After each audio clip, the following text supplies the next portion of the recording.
Yeah, All your all my life. life. Born and raised.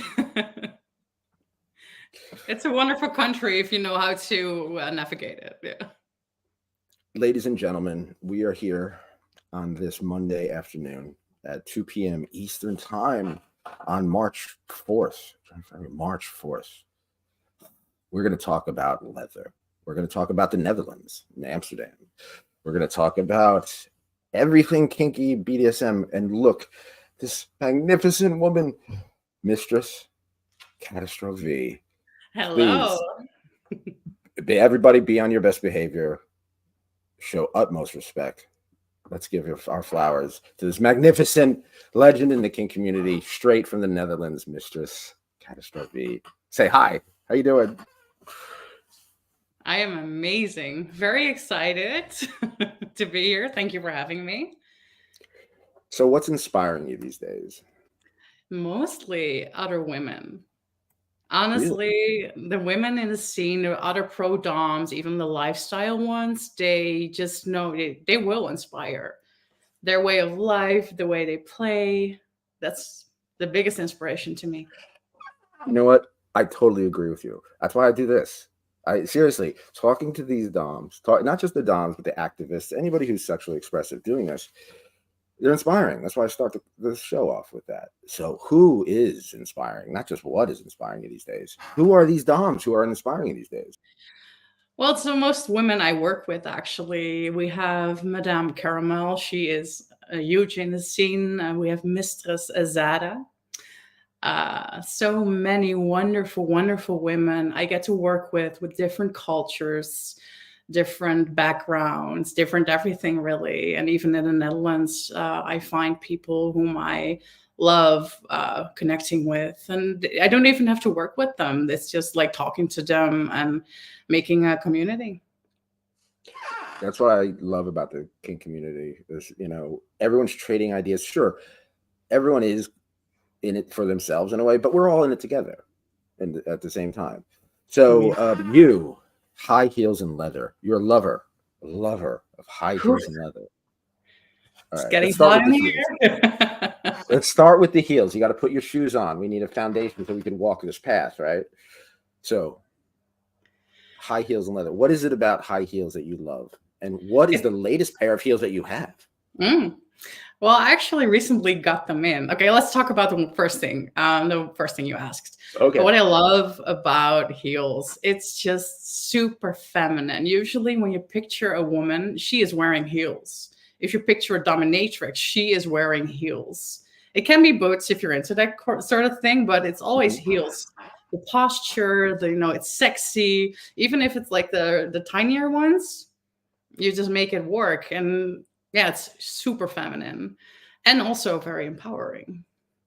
I So notice, especially in sissification, heels seem to be, a lot of people think it's the petticoat or even the lipstick or or the panties itself. But a lot of times the heels are the ones yeah, that kind of push people over the edge and like, oh, yeah. Have them wear pretty lingerie, put on a pair of heels. Doesn't have to be high. It's just like it's the pillar of femininity. Twinkle Star asks, where are you from? I am from the Netherlands. We're going to talk about the Netherlands, but first we're going to talk about leather and we're going to talk Yeah, about heels. So, what heels? They're cheap heels, they're expensive heels, brands. everything. What's your All heels. I am an addict. I have one room. I just moved here actually, so I don't have a room yet, but I used to have a room, and there will be a room dedicated to my shoes. Like I have hundreds, any? all kinds. Brands, designer. Then of course we have the question. I knew this was going to have. What's the best heel for CBT and ball busting? Ooh, I would go with Pleaser because they usually have these high platforms.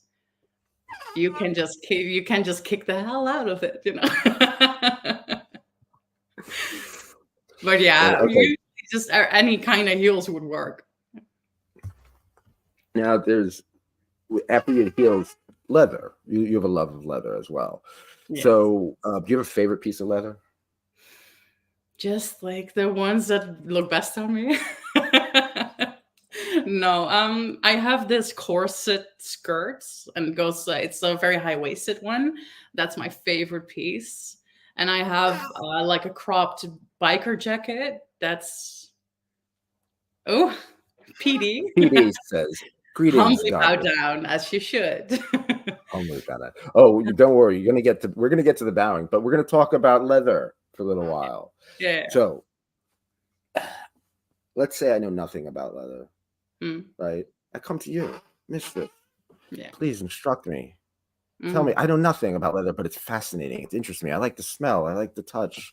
I like your style. I like the way you look in it. What do I? Yes. What do you do? I know nothing though. Tell me. What do No, you? What do you? How do I start?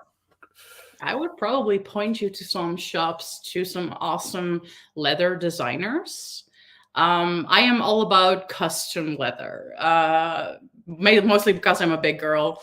Most brands don't fit me. So yeah, I would definitely recommend Leatherotics. They're in the UK. I would recommend going to Istanbul.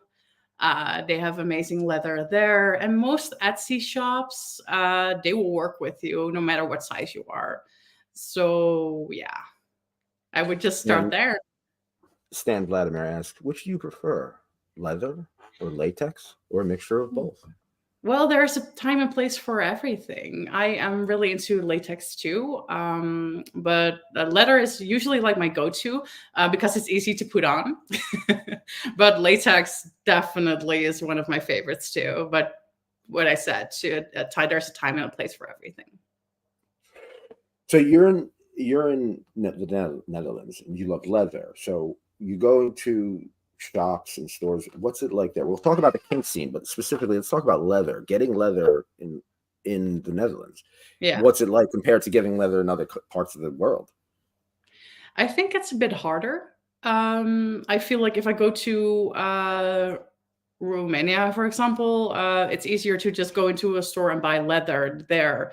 In the Netherlands, it's very limited to specialty stores and actual designer. So yeah, And then it's PD. I harder. knew this was coming too. I knew this was coming. PD asks, when it comes to Netherlands, we've always heard about wooden shoes. Are those popular in Netherlands? Have you ever used those in kink? All right. Well, this is a funny story, actually. I'm from the city, and in the city, they do not wear wooden shoes. But if you go more to the outskirts of the Netherlands, we do use them. Usually, it's for garden work, but or farmers work. But people have them. And I was discussing this with a friend earlier because I sent him a picture with me in a wooden shoes. Actually, if you look on my Twitter and you scroll, you will find the picture. And I told him I saw it. I will definitely do some ball busting with this. So, have you ever ball busted somebody in wooden shoes? Not yet, but it will happen soon. Okay, we got to make it happen, people. We will make this happen. Yeah. All right, you can contact me. Don't go directly to. I'll hook you up. I'll screen you. All right, I'll vet you if you want, or just go contact. We'll get to that anyway. More questions. We have an idea of wooden shoes. BB next time, Mistress and me are ball busting. Oh, That's the friend I was talking about, actually. Nice. So let's talk about the Dutch kink scene. Yeah. I'm in America. I'm in New Jersey. I look at the Netherlands. We always looked at the Netherlands, especially before marijuana was legal here. We're like, it was like a heaven. Like, oh, Amsterdam. You know what I mean? The red light district, everything like that. And then things changed. America is kind of changing and evolving and devolving at the same time, it seems. But we look at the Netherlands as this kind of leader in sexual expression, right? In many ways. Would you agree with that or no? I used to agree with that. I mean, Please tell us more. Yeah. I mean, if you look at the history of sex work, the Netherlands was the first country who legalized it. So you could perform escort services here or prostitution. But I feel like there's been a decline, a lot of, how do you say it? cities in the Netherlands are actually limiting sex work, so you cannot work from home. But they don't always. They also don't provide any place you can work from because they are closing down everything. So, for example, if you were to, I don't know, open your own or your own house of pleasure, it's very difficult to get everything in motion. It's not happening. It's very sad, actually.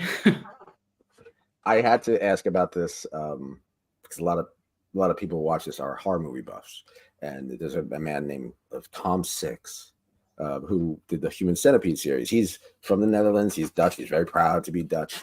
Instagram. He's always in the red light district talking about his next movie, The Ananya Club, which is about women who masturbate to horrible things, basically. Ooh. Sounds where do I sign up? Yeah. So I was wondering, is there any culture, art, culture, music, film from the Netherlands in kink culture that we should know about? That, besides Tom Six, so to speak.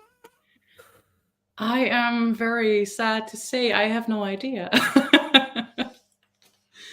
We have some no, it's just very low key, very underground. I mean, we have some blood artists, we have amazing piercers. I think we all know like the full tattooed guy with all the piercings everywhere. He's been everywhere. I don't remember his name, but we have those people, but it's mostly very underground. And yeah, it's nothing comes to mind. Dan Vladimir says, using wooden shoes for ball busting, wouldn't that hurt the foot? It will hurt the balls before it hurts my foot, I think. Okay. And before we get into the more BDSM stuff, let's finish up the Dutch thing, the Amsterdam Dutch thing. What are some misconceptions that you think other people have of the Netherlands and Dutch culture? When it comes to Amsterdam, or just Dutch culture in general? In general, why not? Everything. Have an open-ended question. That we are also open-minded. I mean, most of us are, but if you are looking at the more traditional families, I mean, religion is still a very big piece of our culture. So we're not open-minded. Not everyone is open-minded. Not everyone smokes marijuana. Not everyone wears wooden shoes. And the parties are happening all over the Netherlands and not just in Amsterdam.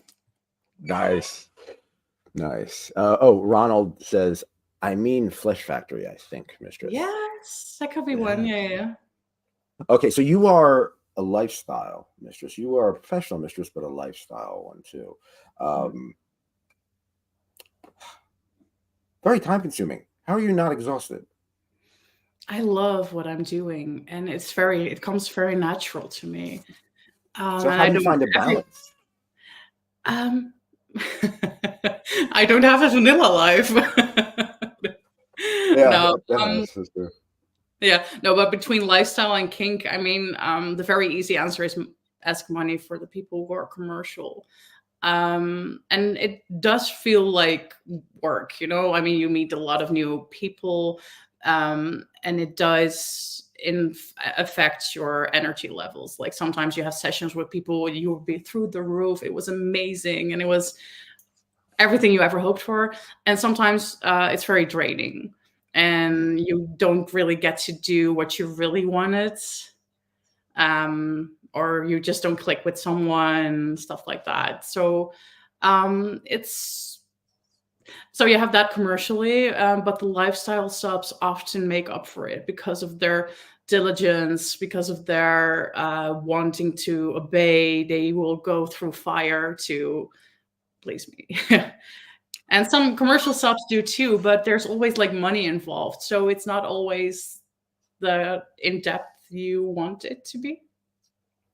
Commercial subs versus lifestyle subs. Yeah. That's what we're talking about at Your Kicking Friends, definitely. So you wrote, I'm in a FLR, a female-led relationship, and TPE, total power exchange relationship with my committed slave. He does the housework, tends to every need, We both live the fantasy. Mm-hmm. Shout out to your slave doing the housework. I got to don the French maid outfit a couple days. I got to do the whole house soon. Yeah. How did that happen? So I'm fascinated with how kinky people meet and then make their lifestyle work.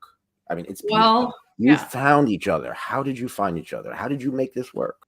He was a commercial sub. He started out with an online session with me. I offer week trainings where I kind of give you a very small insight in what I can do to you if you commit to me more. So I offer month contracts, year contracts, etc. So he started out with the online week. And after the online week, he booked a real life session. And during that session, he was so nervous. And he asked me, like, do subs often fall in love with their mistresses? And I said, yeah, of course, it happens all the time. Of course. Wasn't thinking of it. And it wasn't thinking of it at all. Like, I just knew, I saw the love in his eyes and was like, yeah, sure, you're one of those. Amazing. That means like long-term commitment. Always good. And he was very persistent. He kept coming. He followed me everywhere. We were in contact daily. He made sure of that, by like buying me presents. And even after the first week, he was just a very good person. And he showed by showing actual interest in me, not just my kink side. So I enjoyed talking to him. So even if he didn't pay for the contact immediately, I mean, he gifted me stuff and I was like, okay, this could be a lifestyle eventually. And after 3 or 4 months, I was like, maybe I like this guy too. So yeah, do you live together or is it? We do. We actually, we bought a house now recently, which we are moving into. We moved last summer and we are doing a lot of construction work right now, but he does most, of course. That is beautiful. That's absolutely beautiful. So if you can, because I know people want to know, I'm curious, just what would be a typical average day? Like you wake up in the morning and you're in a female-led relationship, total power exchange. So it's not a typical, stereotypical morning, right? No. It is in the way that, yes, the sun's coming up and, you have to start your day, but there are differences. Please, can you tell us these differences? I definitely will. Okay, so first, he always brings me coffee every morning. He makes sure I have my breakfast. He wishes me a good morning at the spot every day at 9 in the morning. Then he works. He has his life. And during the day, we have our check-in moments where I tell him when he can go to the bathroom, if he can have lunch, for example, unless he's really out of the house, then he can arrange stuff like that. He has to ask permission beforehand. He is in chastity. That's a very common one, and it keeps going. Metal, plastic, or silicone? Sorry? Metal, plastic, or silicone? Metal. Yeah. Metal's the way to go, people.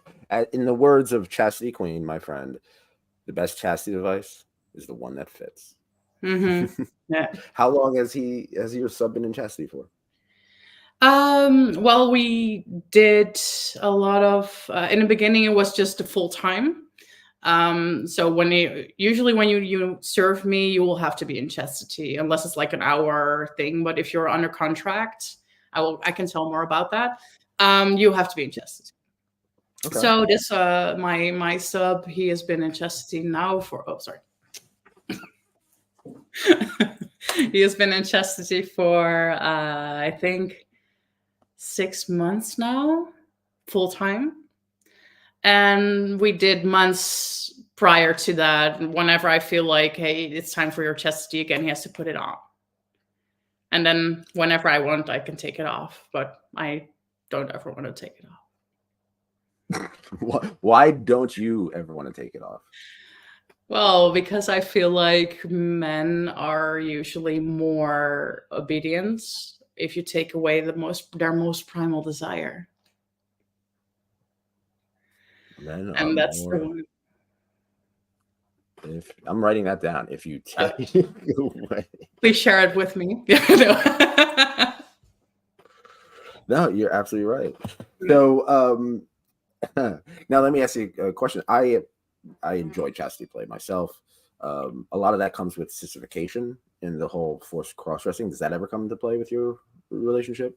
Very much so, yes. Good. Please, From time to time. Sorry?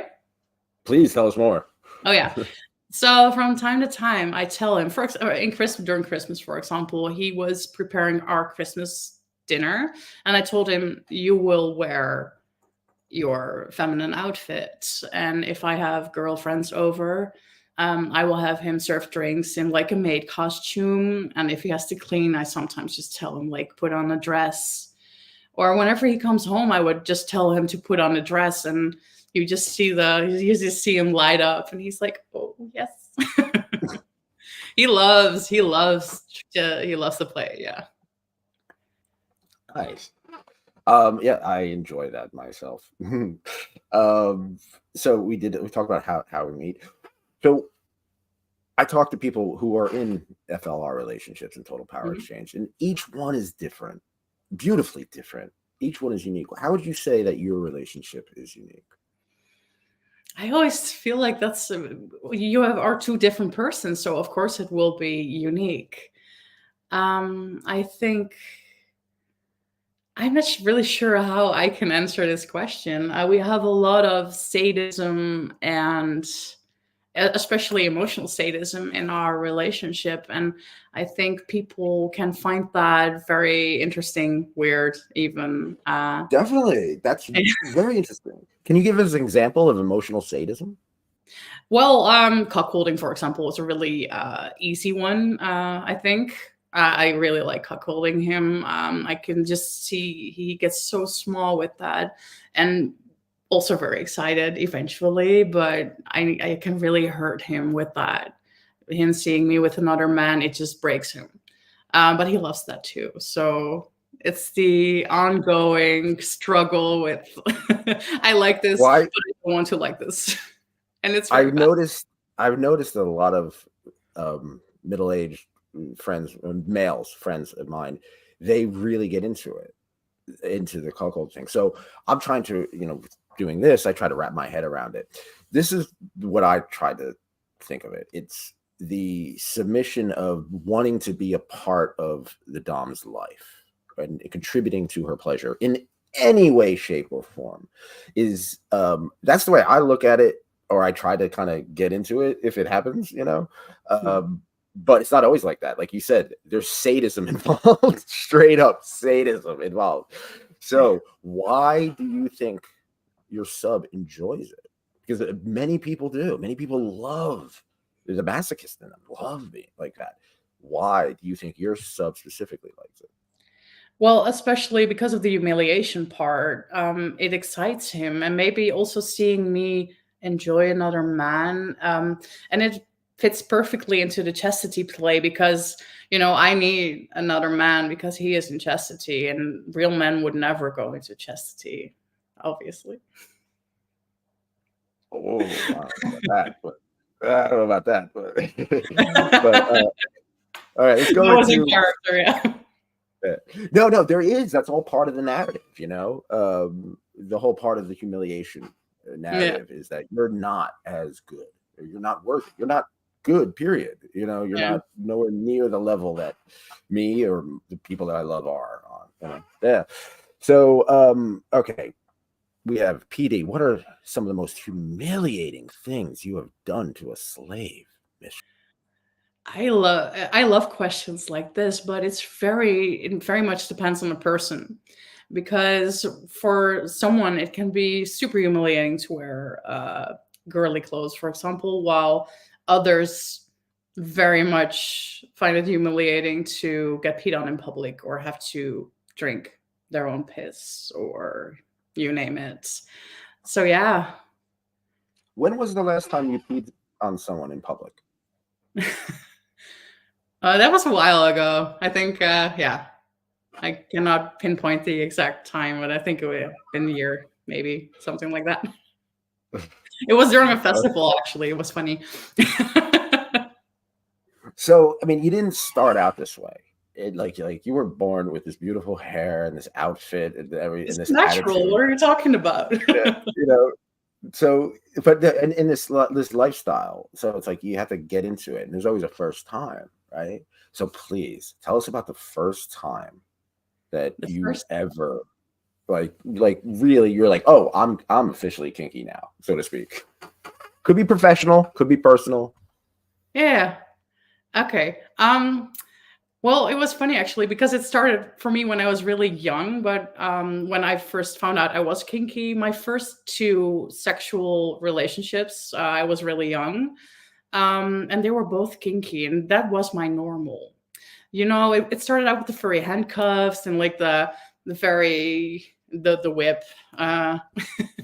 It started out with the furry handcuffs. Yeah, That's how it all we all starts. know what we're talking about here. It's a gateway. And then I got involved with someone who didn't like the handcuffs and who didn't like the feather and who didn't like the ties. And I was like, okay, what's happening? This is boring. So I started Googling and then I found out like there was a whole wide world I did not yet know of. Okay. What about your first professional session? Yeah, so I've been going to parties since I was 18. And I always played with everyone. So at some point, someone came up to me and he asked if I pay for your expenses, your drinks, your food, your travel. Can you play with me? And so I will be in front of the row instead of in the back. When I go to parties, people would always like stand in line to see me, to have them have experience a whipping session. So I was like, whatever, you come. If you are not paying, I'm fine. I have a fine evening either way. And at the end of the night, he was there with his card and he paid and he asked me, like, do you offer sessions? And I was like, yes, I offer sessions.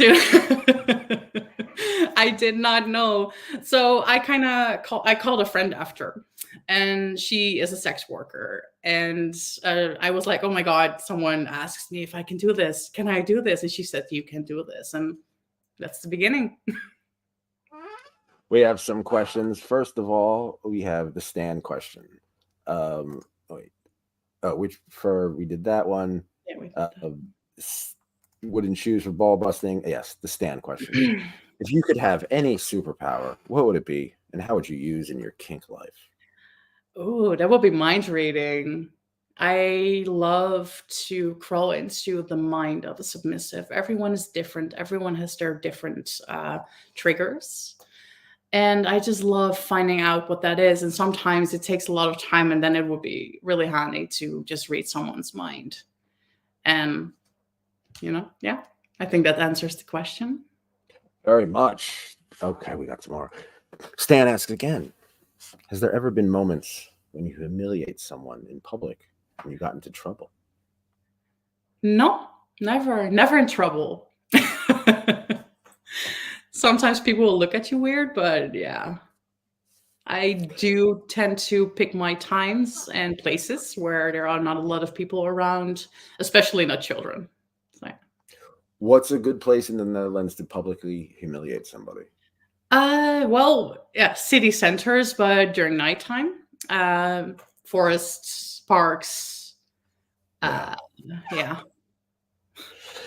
DL Joey asks, have you ever used diapers as a chastity device? Never diapers as a chastity device, no. We have some people just saying good evening and No, Chris this is actually Diligent. That's my female relationship sub. He has to wish me a good night at 8:30 sharp, and this is his way of doing this right now. What happens if he doesn't? Well, if he's too late or he forgets, there will be punishments. And he likes pain, so it's not always pain, but maybe I will add something to his chastity sentence, or I will have a bowl over him. And of course, PD asks, do you have toilet slaves, mistresses? No, I don't. I only do toilet slaves lifestyle. Oh, really? Yeah, Okay. never And that's commercially. something. They will not see Now, me naked. Yeah. so you have, it's a lifestyle, you live with him, and when you do toilet play lifestyle, Hmm. who initiates that? Like who that I don't mean like that day. I mean the whole thing in general. Like mistress, I like, was it your idea or was it the sub's idea? Or like who Oh, it was initiated the whole thing? Oh, mine. okay. That's what I Yeah, thought. I wanted to know though. I had to ask. yeah. No, it was mine, and especially, I mean, he told me once that he liked it, so I That's made all him it answer takes. no, and then I went for it. Yeah, I'm like, "Come here, go." All right. Or you talked about chastity, but we do have a question. 100% permanent chastity. Is that a realistic thing that you could do?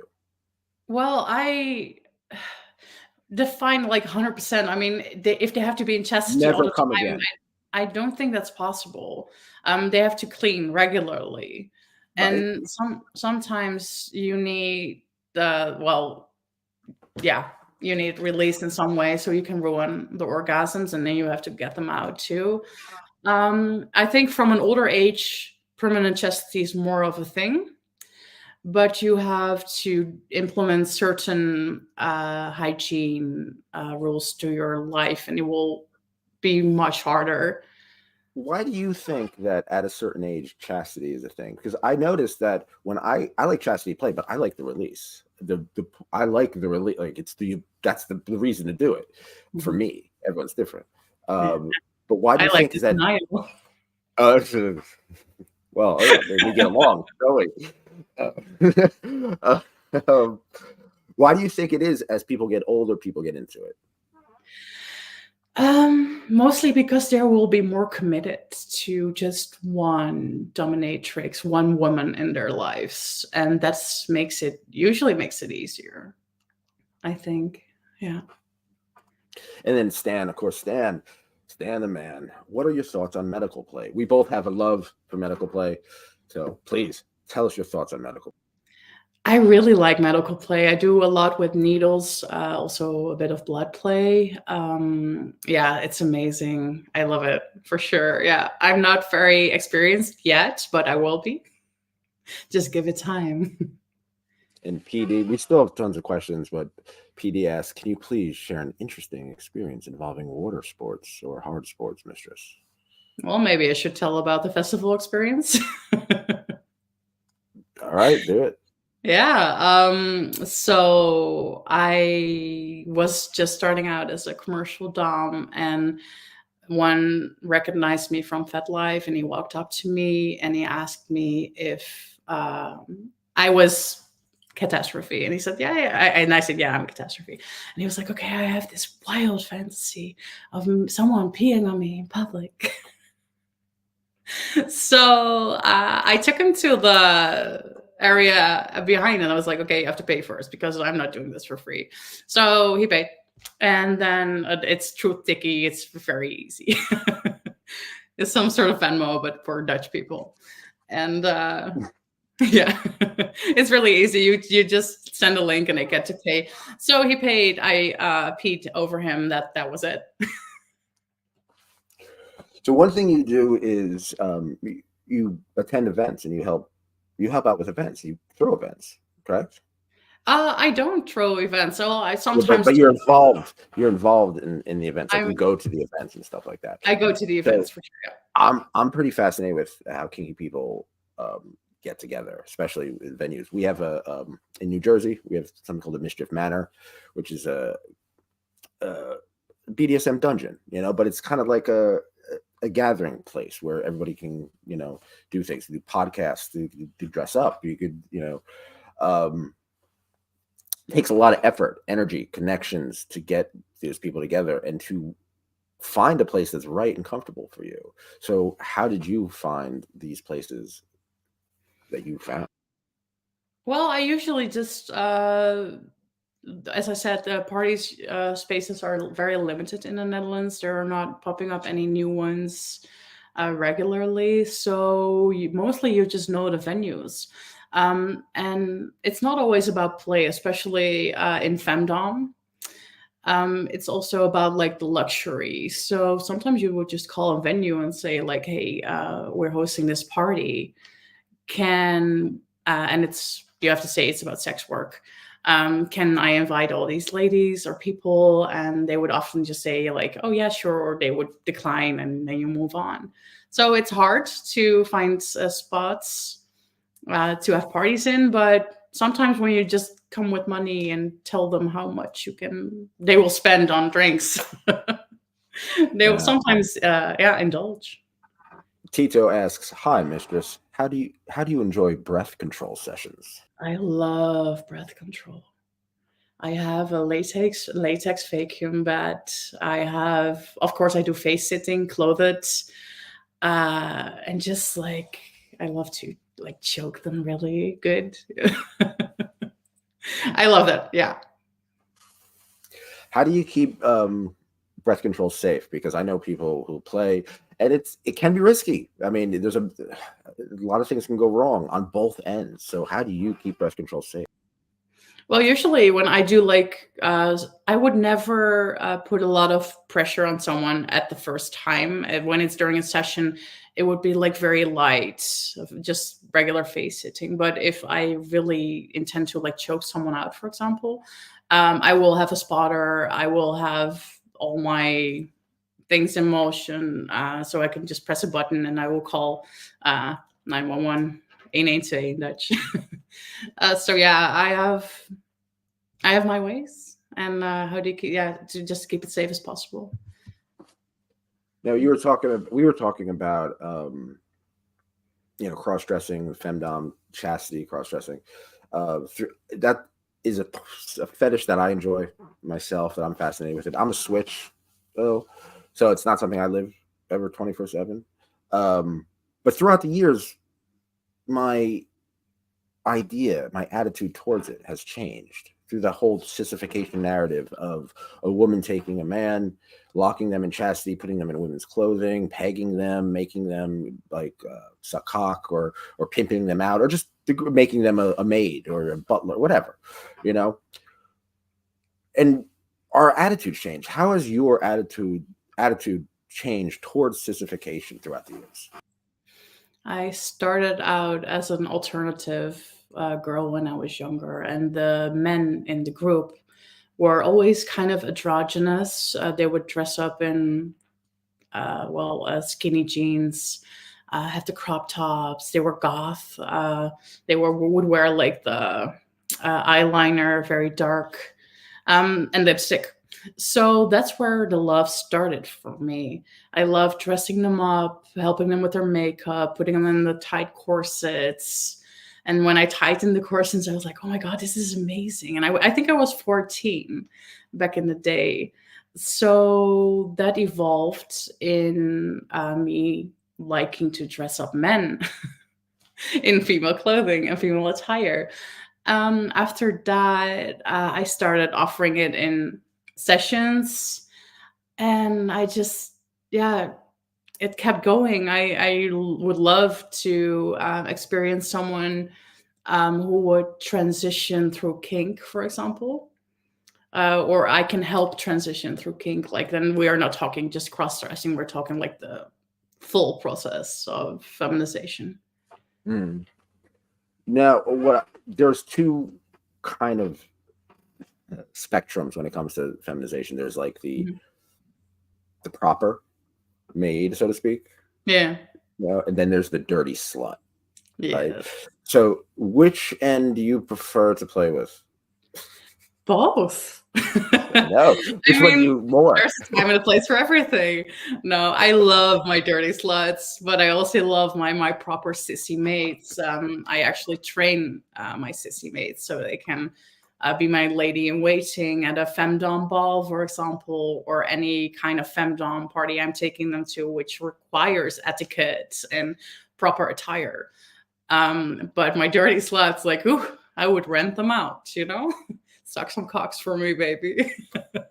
So let me ask you this: with that narrative, which Yeah. I am fully behind as a role play kink narrative, how is there a way we could still explore sissification, forced feminization, without being it degrading towards women? Because some people do it. Like, for example, my girlfriend, we don't really use humiliation with it. We use more of a control.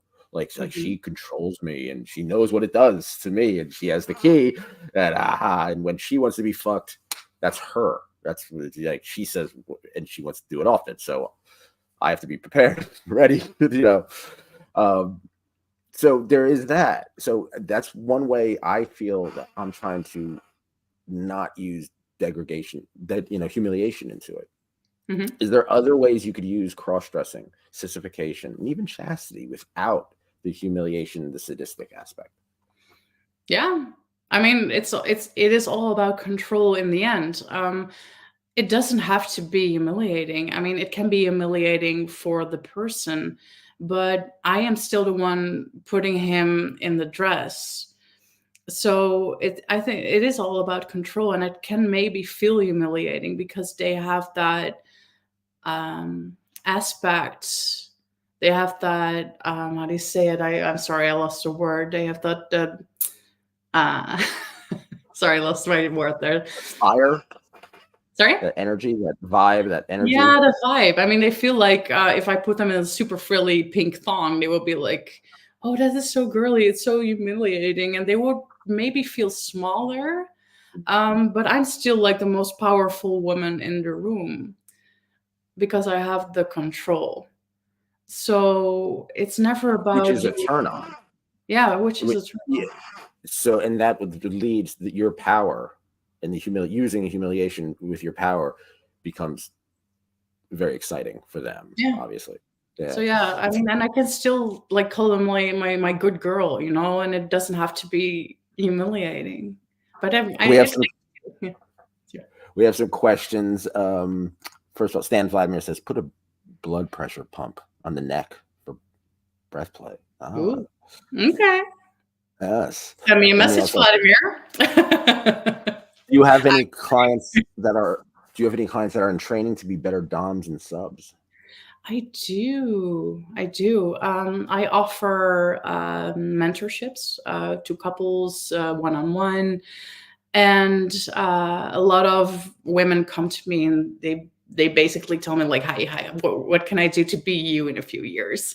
So I do training. It's all about safety, like can you properly whip someone, where the body works. I do some body language tips, stuff like that. So I definitely have some in training, yeah.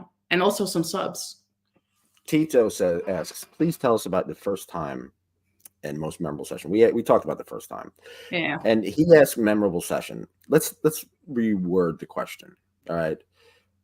You've had many sessions. All right. Yeah.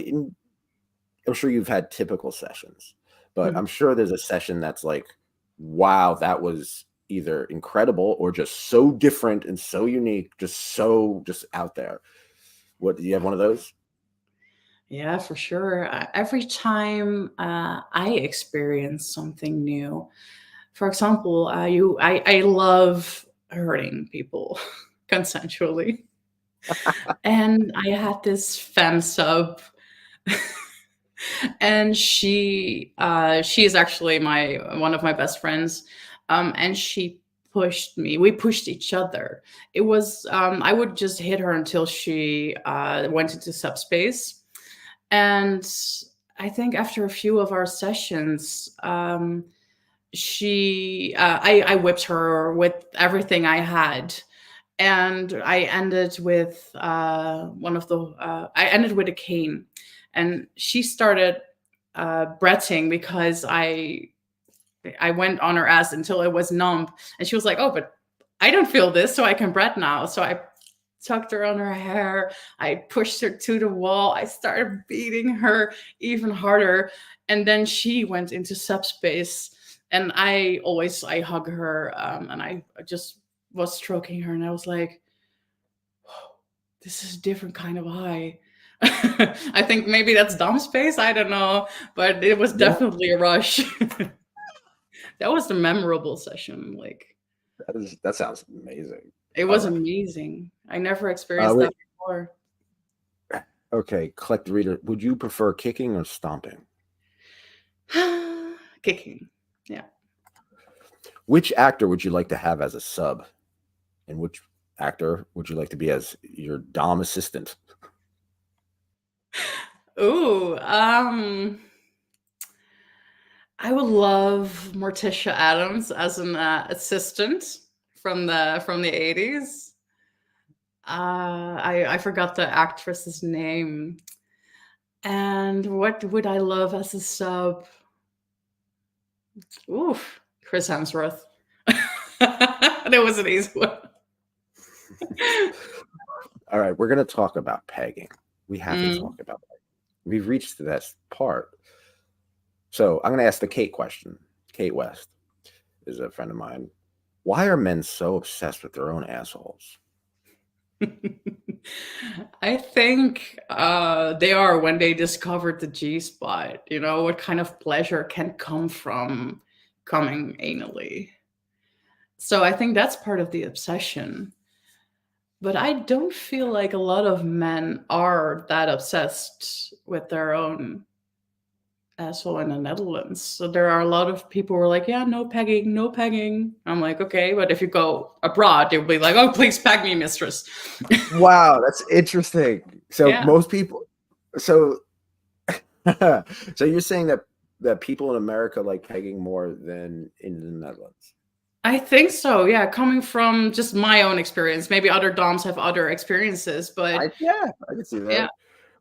America likes to get fucked in the ass. Okay, Tito asks, any difficulty to give a session to a friend or a close person? So I'm No, sure you have friends, or you don't have any difficulty at all. Okay, no good. difficulty at all. Yeah, I it's like started lifestyle, so I play with almost all of my friends, even double doming sessions, or one of my friends actually regularly brings her partner to me so I can give him a proper whipping. So I play with a lot of my friends. that's wonderful, as it Yeah. should be. So Yes. okay, someone came into your place, you've met them, you introduced them to leather, you put them in heels, put them in chastity, you pegged them. All right, we've done through all this, and now it's time for aftercare. What do you do? How do you make aftercare special? Well, I focus really on the person in front of me. Everyone has their own triggers and their own needs. Commercially, sometimes they just need a hug and a caress and make sure their energy gets like normal again from a very high or low to like regular. So I can have them leave. So I have some sugar, I have some drinks. I always make sure they land properly. So before sending them back into the real life and lifestyle, I usually, yeah, I just hugging and give them a blanket, it will be maybe more close. It kind of really depends on what the person needs at that point. But I'm a very warm and caring person when it comes to aftercare, so I will give it my all. Music sometimes plays a major part, not only in aftercare, but in the sessions, in the whole scene as well. Yeah. What are some music? Do you use music at all? Yes. Oh, What I type use a do you lot use? of music. For some really sadistic sessions, I go to classical music. Like some, Tchaikovsky is good, my favorite. oh my God, yes. Yeah. Takes you that exhibition. I mean, I sometimes go to metal music too, but that's kind of a given. I also like deep house. Oh yes, Yeah, yes, it's very hypnotic. You know, yeah, hmm yeah. yeah, And I don't like yeah. it to be too distracting. But especially when it comes to sadistic sessions or impact, I really like the sub to be able to focus on either the music so they can endure longer. Garrett 123, does sub cry during ball busting sessions? And I'm going to rephrase that question. I'm sure someone has cried out, has yelled out something that was either inappropriate or just weird or awkward or funny or just something. What do subs cry out during sessions? Not just ball busting sessions, during anything. Oh, everything. I have been called names. One of them said like, "Please no, mommy," and I was like, not like mom, not like mommy in a dummy mommy way, but like, you know. And I was like, okay, that maybe that hit a nerve somewhere.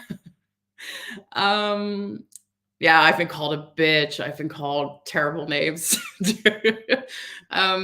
Yeah. Is it like I'm imagining like you kick them in the balls or you do something brutal to them, and they call you a bitch, and yet they want more. Yeah. I'm like, I am a bitch. I love being a bitch. You pay me to be a bitch. I don't mind being called a bitch. I'm like, yes, that's right. Stan Vladimir, would you like an aftercare in a room filled with kittens and puppies? Oh, yes. That would be amazing. And then Gary 123 says, you are very sweet, mistress. Tinto asks, how's your experience in OWK? Ooh, I love OWK. I wish I could set something up like that. I would be so happy. When I open my doors to a sub, they are entering my OWK.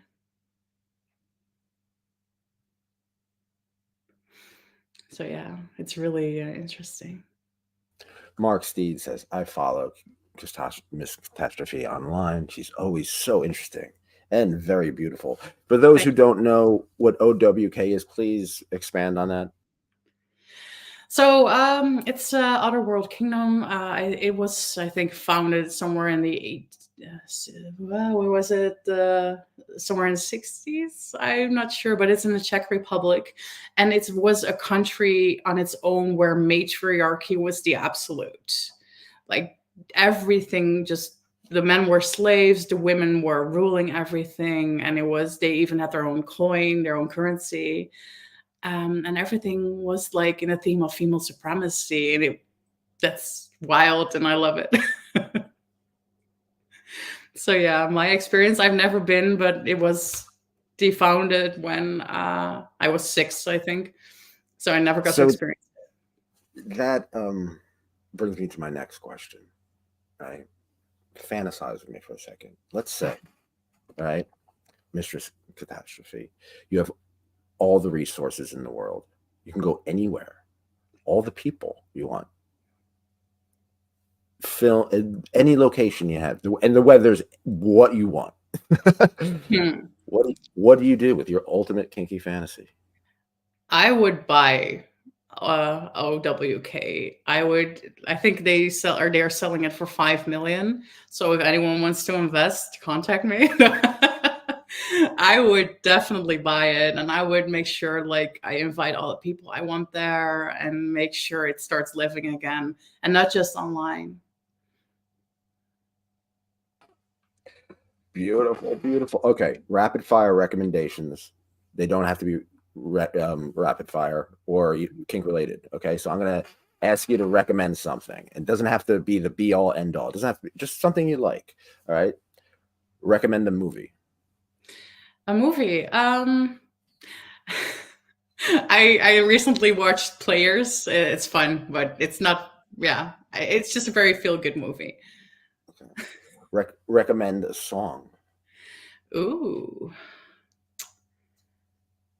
Everything from Einaudi, this modern piano. Recommend a book.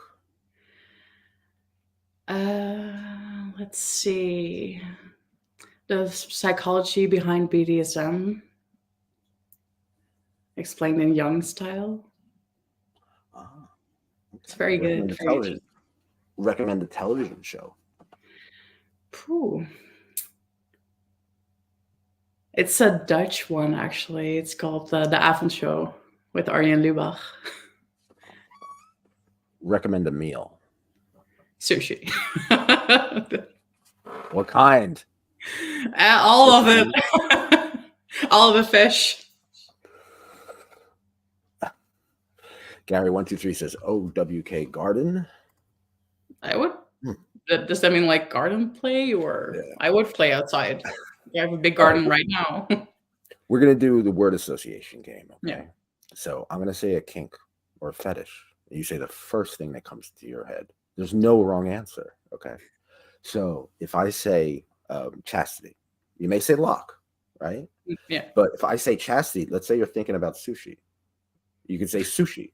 Okay. There's no wrong answer. Okay. Just whimsical fun. You ready to go? Let's go. All right. This is rapid fire. Sure. All right. All right. Garter belts. Sexy. Strap-on dildos. Strong. Face slapping. Hot. Sploshing. I don't know what that is. Food. That's like gooey food, like cakes and pies. Yeah. Ooh, nice. Fire play. Hot. Wax play. Yeah, also hot.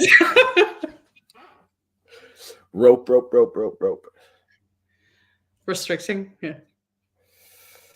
Paddles. Pain. Loggers. Blank.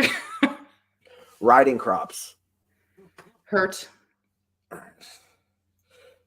French maid outfit. Cute. Vampire gloves. Bloody. Cuckolding. Hot. The 50s housewife dynamic. Inappropriate. The daddy baby girl dynamic. To each their own. Yeah. ABDL. To each their own. Yeah. Puppy play. Cute. Kitten play. Cute. Water sports. Wet. And finally, we've reached the end of this game. No pun intended. Scat. Filthy. Definitely. Yes. This just gets all right. Well, speaking of impact play toys, there's so many of them. I was listing a bunch, right? There's the paddle, there's the cane, there's the riding crop, there's the whip. They're all great. What is your personal favorite and why? Snake whip. I love it. Feels like an extension of my arm, and with one swish you can imply so much hurt into someone. And even the fear in their eyes when you just grab the snake whip, it's amazing. It's definitely my whip of choice every time. I don't want to be the ugly American. Okay. I know that the typical American comes to Amsterdam specifically. I smoke pot all the time. They get wasted and they end up like that show Atlanta. I don't know if everyone's seen that show Atlanta.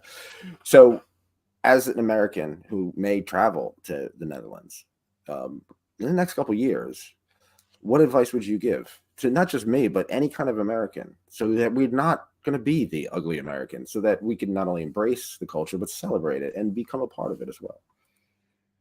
Yeah, just don't do stuff you wouldn't do at home when you're visiting someone you appreciate. You visit the country because you appreciate it. Don't try to waste it, and just don't go partying in Amsterdam. Go partying in Rotterdam or Leiden or Utrecht. They will sort you out. Like, so going into the kink community, we make mistakes and we learn from them. So, what were some of the mistakes that you've made that that maybe some of us can learn from and make sure that we don't do? Mm-hmm. So when I started out, I would always tie my subs up like this, with the wrists above their head. And one of them dropped into subspace. And then you have like a full-grown normal size man that you need to get down without, having me break something. So I was struggling, and I had to cut my the wrists, the wrist restraints. And then I got him out, but it took way too long. And since then, I have my panic hooks where I can just like click them, I'm done, and they will be down. That was the one thing I learned. Stan Vladimir asks, have you used vacuum bed on a sub as well as any kind of sensory deprivation? Yes. So please tell us about sensory deprivation, what you do with this. It can, oh yeah. Well, I use the vacuum bed for sure. I have one at home, and the sensory deprivation. I just love that you can put someone, blindfold them, have them put headphones on so they cannot hear anything, only the music that you play them, and it will be very eerie, obviously. And just with one touch, they can totally freak out. They will not know where you are. And it's just the most amazing thing. And it's so easy to do. I would be just standing there for like minutes and just one touch and they would freak out. And it's the best. Yeah. We have a question. When was the last time you made someone come in their cage? Last week. Yeah. So what I'm trying to do here with this is I'm trying to document and basically add to the kink mythology, and in a real document, not fake. That's why none of this is edited or anything like that. And I'm trying to do something positive. So the message here is that kink saved my life in many ways. So how has kink in the culture and the lifestyle, how has it helped you? How has it changed your life for the better? It's mostly focused on body positivity. I'm a big woman, and I'm fully okay with that. But kink definitely helped me to see myself as the beautiful person that I am. For example, like with literal body worship, they would admire every inch of me, and I think that really was an eye opener for me, especially if you look at what the how do you say it, like the image of what a dom should be, is like you have the very skinny, dark-haired, brown-eyed woman, leather-clad, always. And I am none of that. So at first I was like, I need to be like that, and now I think I'm the heaviest I've ever been, and I am the most secure I've ever been. So that definitely helped. Yeah. Well, I think you are magnificently gorgeous, and your light and the energy really shines in everything you do. I see it. Someone in the chat said, "Oh, I'm fascinated," but when I scroll on Twitter and Instagram and I see your stuff, I am. It's wonderful. Thank you for being this force in the kink community, and this. Thank you. Seriously, we all deserve. I mean, we not deserve. We all owe you a debt of gratitude, so to speak. So let me ask you this. How can we in the kink community, how can we continue this conversation? And I ask this for the simple fact that people are being deplatformed. Things are changing, like Twitter is now X. Eros is changing with their even OnlyFans. We're always going. So what can people do to kind of to look out for each other, kinky wise, in the kink community? How can we keep communication going? How can we keep this going? Well, I just joined a Discord server from Dominatrix, which is all about sex work, but that's mostly sex work related.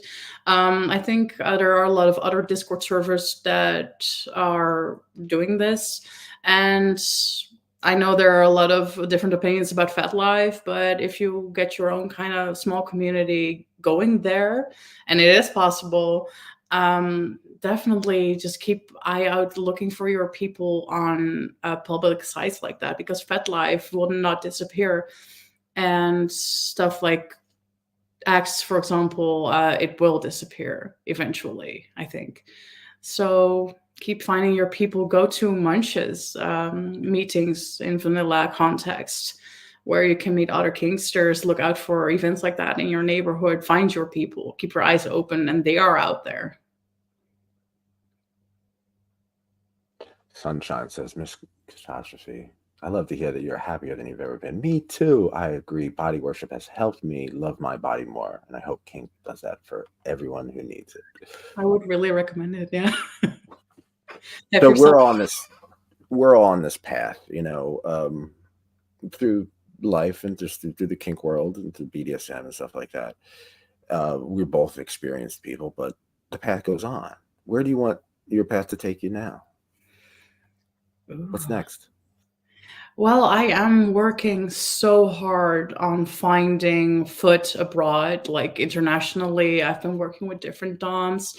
So internationally, meeting them, networking, finding business elsewhere. So that's what's next for me, like even more international. I offer Fly Me to You bookings, going to Dubai next week. So stuff like that will definitely keep happening in the near future. Just more international, meeting more DOMs, travel the world. All right. Let's say I meet this incredibly rich pain slut who is just has a fetish for women in the Netherlands destroying their balls. How do I tell them to get in touch with you? Yeah, go to my loyal fans. And even on X, like, pay my tribute. I don't talk to, if you have that much money, you won't be having a hard time paying my tributes or chat fee to at least getting acquainted with each other. So yeah, loyal fans, X, and pay by either Throne or Wish Tender so we can chat. Thank you, mistress. Thank you very much, everybody. Please go to yourkinkyfriends.com, join the Discord chat. We have a Patreon.